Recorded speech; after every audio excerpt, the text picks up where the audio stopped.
Just before we start, Pesach is how many festivals in one? 3. What are they? Unleavened bread. Pesach. Actually, Pesach, yeah? Sorry. Then? Matzos. Very nice. Or matzah, yeah? And then first fruits. Okay. So, just by show of hands, how many of you have celebrated Pesach before? 74% of you. Okay. How many of you have read Exodus in the last year? Okay, keep those hands up. So the guys who kept their hands up, how many of you have read it in the last 6 months? Put your hand down if you haven't. Oh, very good. Well done. Last week? Okay, so you guys are going to terrorize and make it. Alright. Go on, Mr. Okay. So what is the purpose of Pesach, guys? Give me some scripture, give me some verses. What is the purpose of Pesach? What's the purpose to it? Why did God want us? Okay. It was a foreshadow, wasn't it? Yes. Of Yeshua coming Okay. and his blood saving us. Okay. Can I get some scripture? My people. Yes. What in scripture? Anyone else So with that's scripture? 12 verse 15. Yes. Read it first. So this day shall be to you a memorial, and you shall keep it as a feast. Throughout your generations, you shall keep it as a feast by an everlasting ordinance. Okay. Yeah, and then he carries on, Exodus 12:25.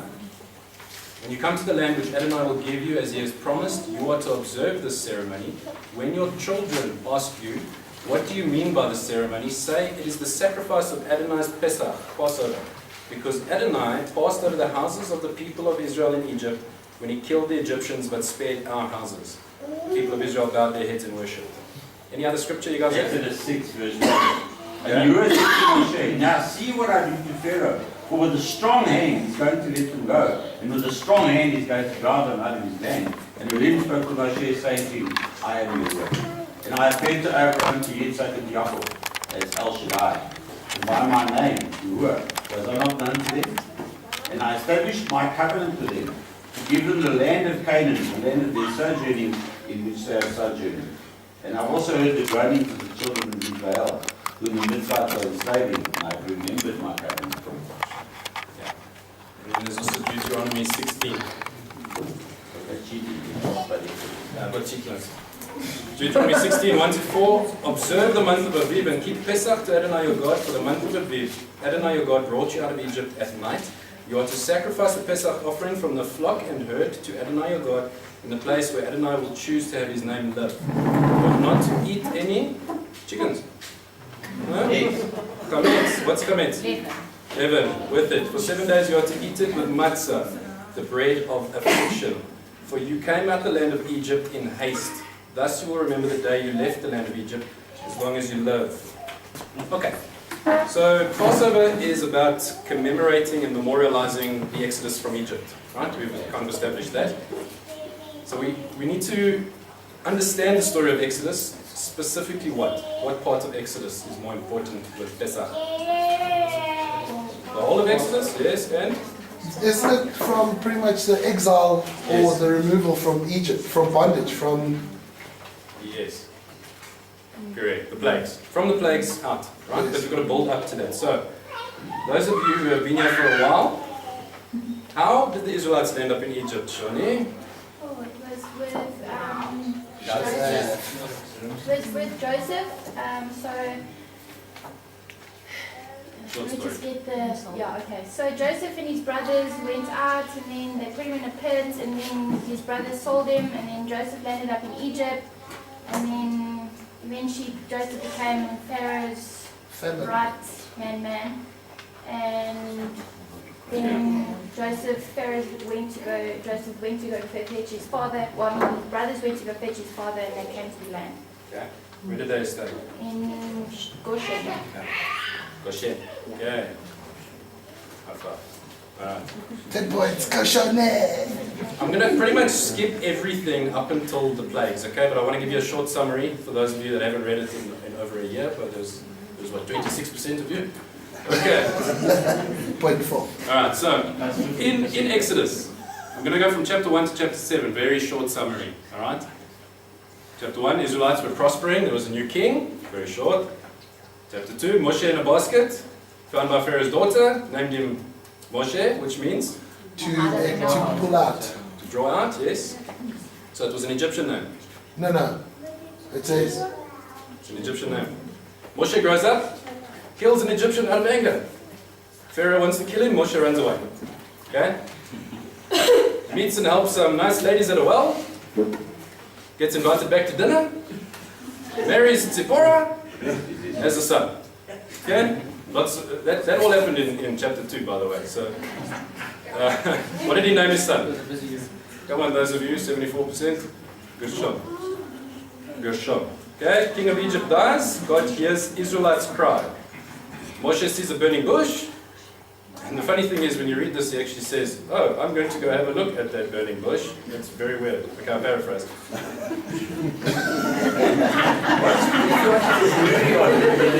this is a black and white movie. This is obviously a black and white movie. No, they're like miming. This is one of those 60s movies. Make it up yourself. Meanwhile, back in Egypt. We're going to put on a play. We can do this very quickly. Okay. God obviously speaks to Moshe in the burning bush, gives him his great commission. Moshe argues. There's practically nearly 2 chapters of Moshe arguing with God, saying, "No, I can't do this." Why? Why? Because of his speech. What was wrong with his speech? Yes. Speech impediments. Some rabbi thinks he had a stutter. Okay. Another theory is Maybe you're scared because of the Pharaoh. maybe you're scared, but he had died already.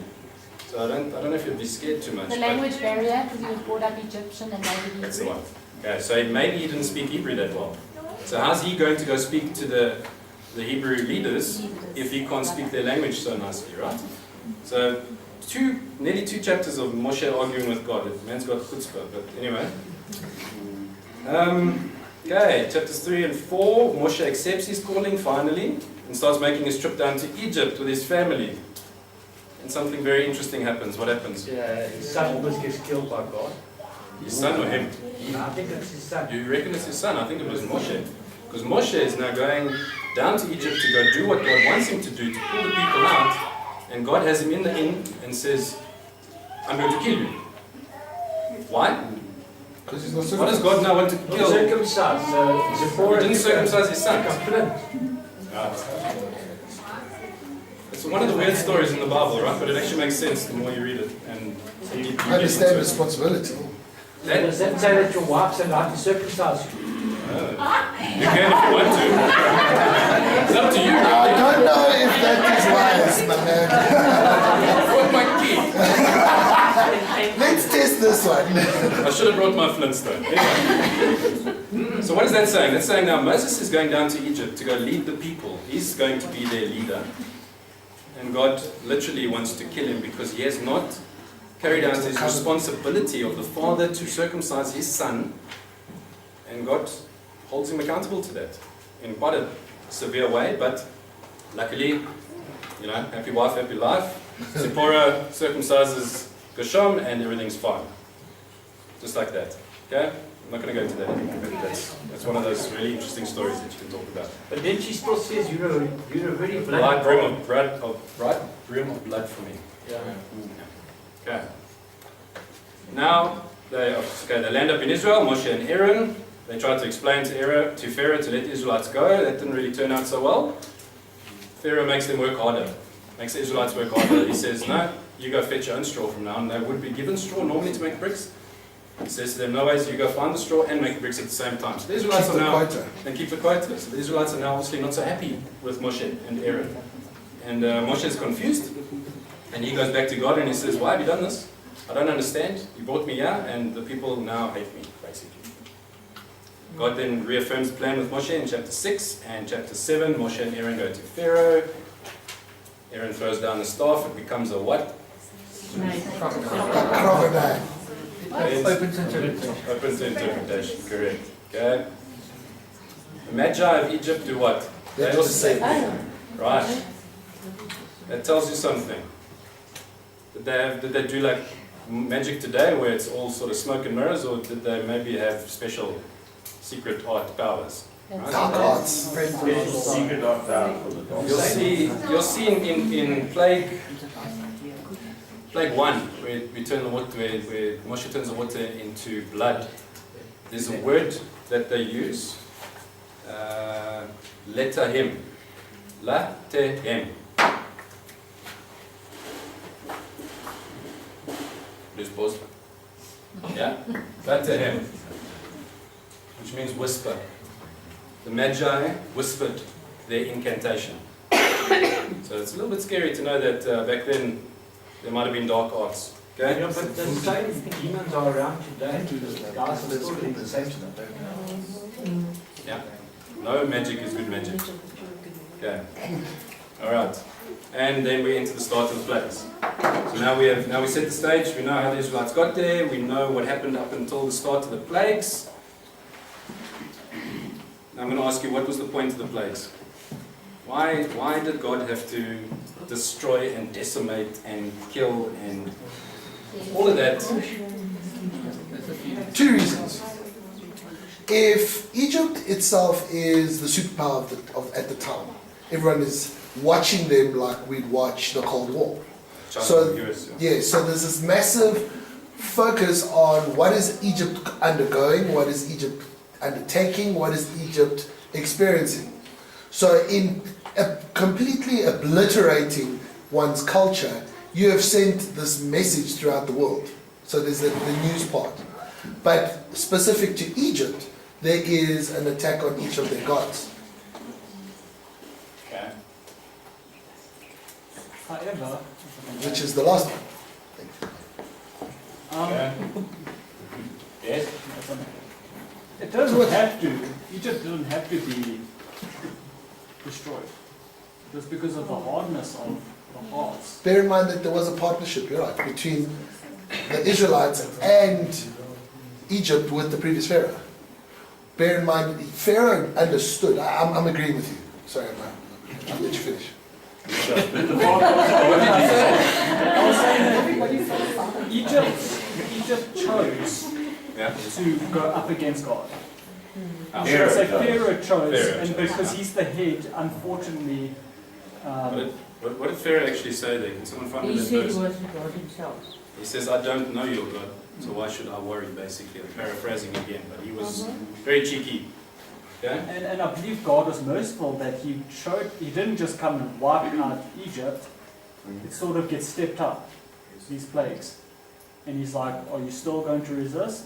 And then the level gets stepped up. Are you still going to resist? Crank it And to Pharaoh, 9. decides, Yeah. I will do it my way.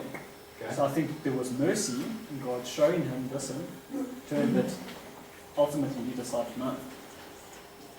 Okay, he wants us to show that he is real. It's sort of plagues 1, 2, and 3. Okay? We know that because he says that. To differentiate God's people and others. 4 and 6. Excuse my hieroglyphics, please.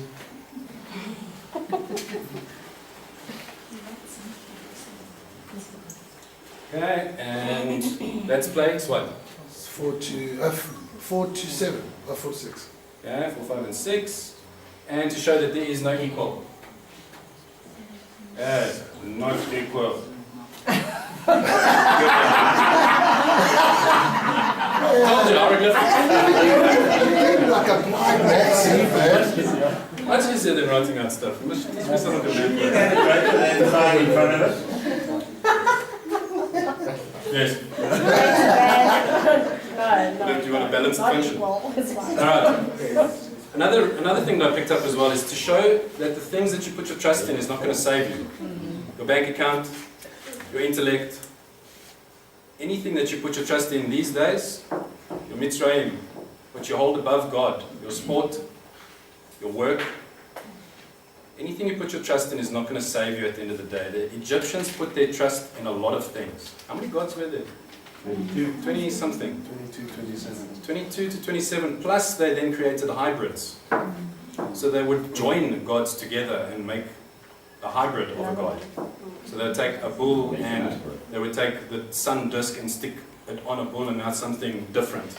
Okay, so they had a myriad of gods that they put their trust in, and God literally comes down with Moshe. He sends Moshe and he says, right, we're going to show them who's real. We're going to show them that his people is different than Egypt's people, and that there is no equal in mathematics. Right.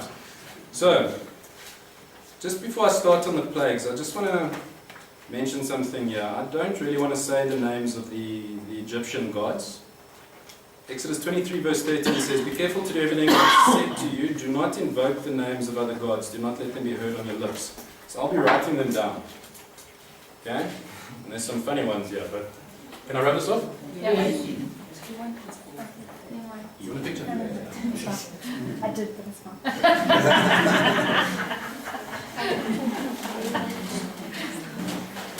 I can give you a copy of the notes. Sorry? I'll give you a copy of the notes if you want. Can we have them circulated properly? Sure thing.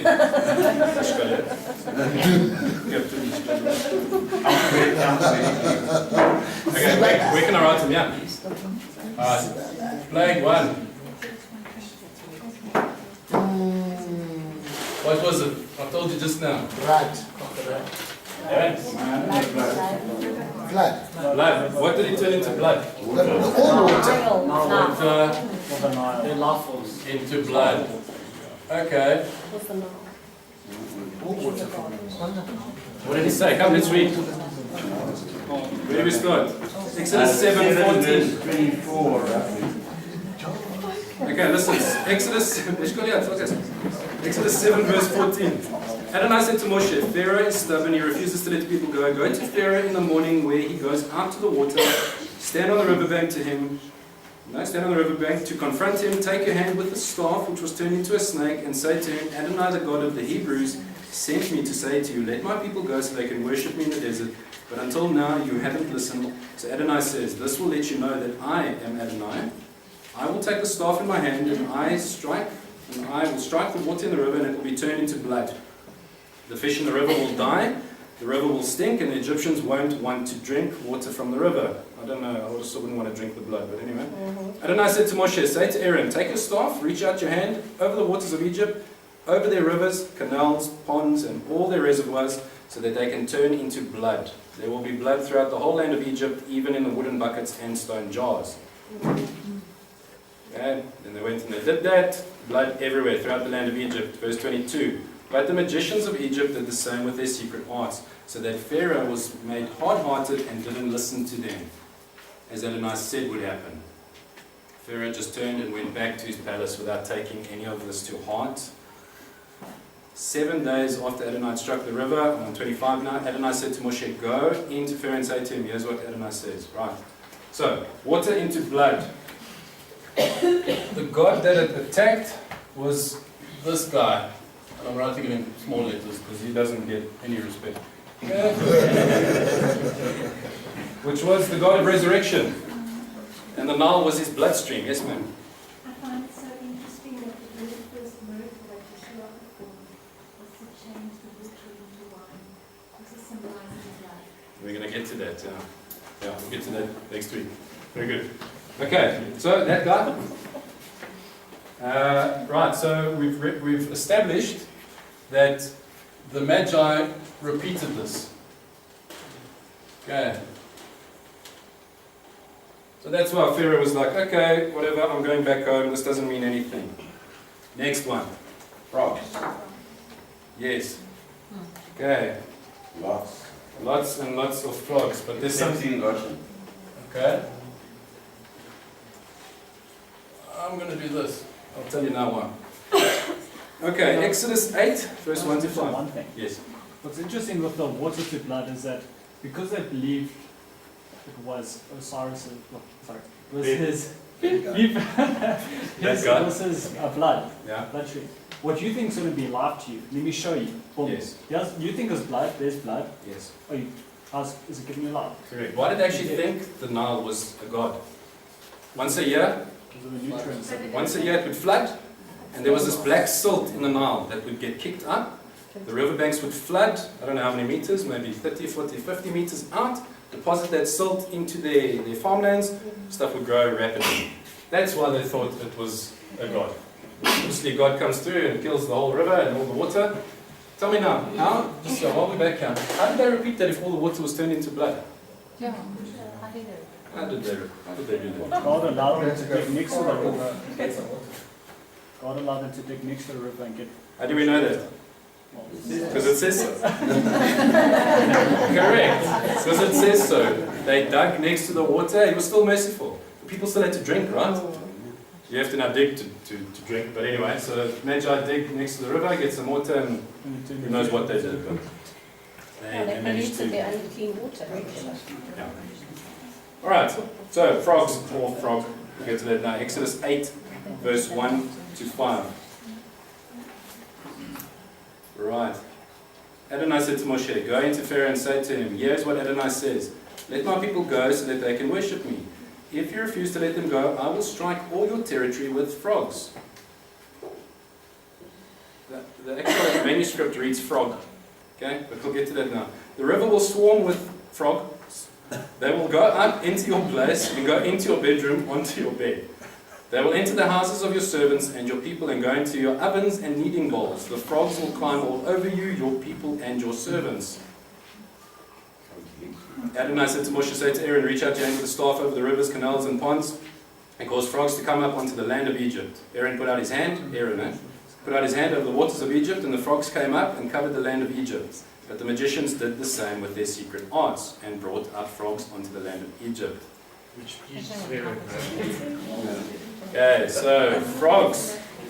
The god is this god.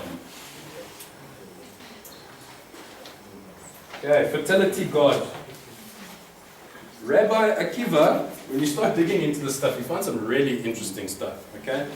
Rabbi Akiva, a long time ago, he says it was a frog. It was a giant frog. Okay?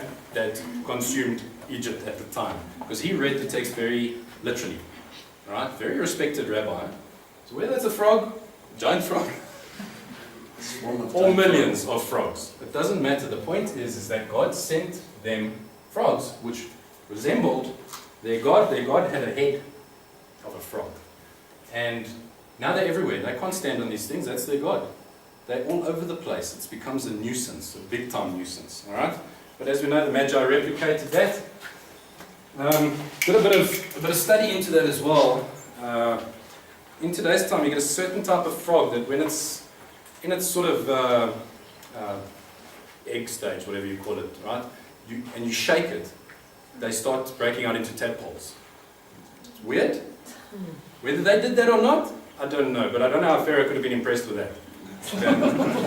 But anyway, I would have been impressed with a giant frog in my shoes, but that's okay. Okay. Right, the next one. What was the next one? Exodus 8, verse 16. Please. Nice. Yeah. Okay. The Hebrew word is kinim. Kinim, which could mean a number of things. Gnats, lice, mosquitoes as well. That's quite scary, I don't know. I don't really like mosquitoes. Alright. Okay. Where are we? 8, 16 to 19. Adonai said to Moshe, say to Aaron, reach out with your staff and strike the dust of the ground. It will become lice, mosquitoes, throughout all the land of Egypt. They did it. Aaron reached out his hand with his staff and struck the dust on the ground, and there were lice on people, animals. All the dust on the ground became lice throughout the whole land of Egypt. The magicians tried with their secret arts to produce lice, but they couldn't. There were lice on people and animals. Then the magician said to Pharaoh, this is the finger of God. But Pharaoh was made hard-hearted so that he didn't listen to them, just as Adonai said would happen. We'll get to the finger of God now. So, this was an attack on this, which could also be written like that. Okay? After Roman time, they changed the spelling, but that doesn't matter. And then so Magi repeated this, and over here we have them saying it's the finger of God. What does yours say? What's the finger of God? God's finger. God's finger. What is that in idiom for? His word. Spirit. Spirit. Okay. These Magi were obviously freaking out. Okay. I mean, there's now lice or mosquitoes everywhere from dust on the ground. That's a lot of mosquitoes or lice. Okay. I don't know about you, but I hate one mosquito. I'll hunt him for half an hour in my room at night till I destroy him. But this one I'm losing so much weight. Okay, so the Magi were freaking out. They clearly stated to Pharaoh, this is the finger of God. This is something more powerful than what we can do. And that's the last time that they replicated something. Okay? Right. Yes. Can I add that thing? Yes. White dust. White dust. White dust. Done. Okay. Add that. Guys, there's an interesting play here, right? He gets him to strike up the dust, right? Adama, Adama. okay? The dust of the earth on which man was created. But then you've also got the finger of God, which is the Hebrew idiom for spirit. How was man created? Through dust and breath. Separating the two. You forget who created you. Stone and settling. Very nice. Thank you. Okay, next one. Exodus 8:20 to 32. Yes, it was a bad one. Right. What was it?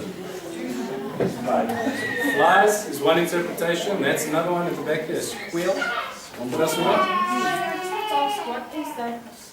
Number 3, the God of. Because I also like fertility and. I can't actually remember. I'll have to get back to you on that. Okay, so for some people say flies.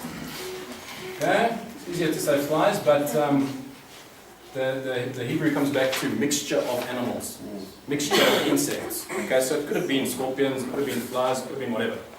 Doesn't matter, but flies and others we'll say. Okay, that was on an attack on a god that I really don't want to say the name, because, you know. Can't pronounce it anymore. Can't pronounce it. That is just wrong. This was one of the reasons I wanted to use the commandment of don't say it. Alright, so we have Exodus 8:20 to 32. Let's get there quickly. So they only have 31. Sorry, mine's slightly different. Could be 16. No, is it? Okay. Alright. Adonai said to Moshe, get up early in the morning, stand before Pharaoh when he goes out to the water and say to him, here's what Adonai says. Let my people go so that they can worship me. Otherwise, if you won't let my people go, I will send swarms of insects on you, your servants and your people, and into your houses. The houses of the Egyptians will be full of swarms of insects, and likewise the ground they stand on. I will set apart the land of Goshen. First time he separates between Egyptians and Israelites. Okay? Where my people live. So no swarm of insects will be there, so that you can realize that I am Adonai, right here in the land. Yes, I will distinguish between my people and your people, and this sign will happen by tomorrow. Adonai did it. Terrible swarms of insects went into Pharaoh's palace and into all his servants' houses. The insects ruined the entire land. Pharaoh summoned Moshe and Aaron and said, go and sacrifice to your God here in the land. But Moshe replied, it would be inappropriate for us to do that because the animal we sacrifice to Adonai our God is an abomination to Egyptians. What's that? That bull. Won't the Egyptians stone us to death if before their very eyes we sacrifice what they consider an abomination? No, we will go 3 days' journey into the desert and sacrifice Adonai God as he had ordered us to do. Pharaoh said, I will let you go so that you can sacrifice Adonai your God in the desert. Only you are not to go very far.